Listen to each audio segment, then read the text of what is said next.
Douglas, this is a deal that gives the EU some control of our migrant policy. Should that be a red flag for Brexit supporters?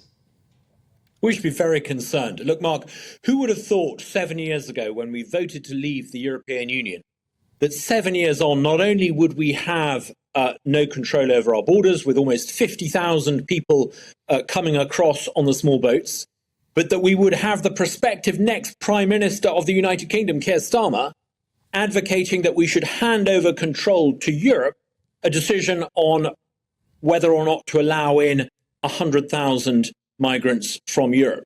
This is all about politicians fundamentally not doing what they were mandated to do 7 years ago.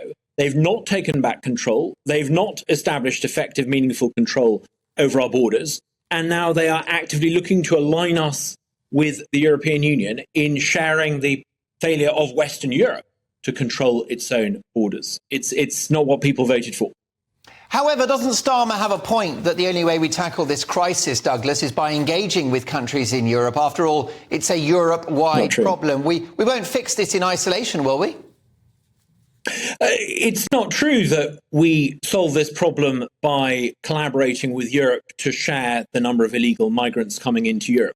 Look, there are other countries around the world who deal with the problem of illegal migrants coming in by removing them. I wonder what would happen if you were to go to Japan or China or India and to outstay your visa. You would be simply removed by that country.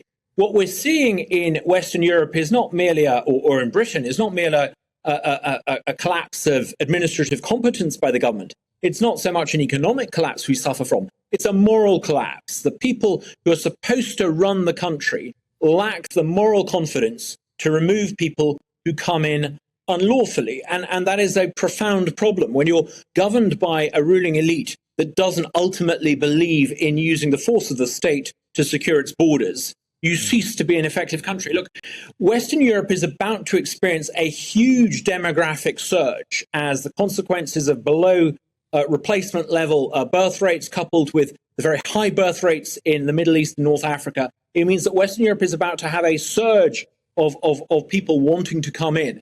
If we cannot cope with 50,000 people in 2023 trying to cross the English Channel, goodness knows what's going to happen in the next 10 or 20 years. This is a really serious problem, not just for the UK, but for Western Europe.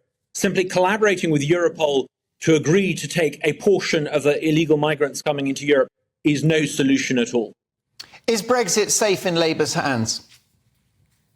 Absolutely not. I think what we see with the Labour Party is an attempt to basically realign the UK to Europe.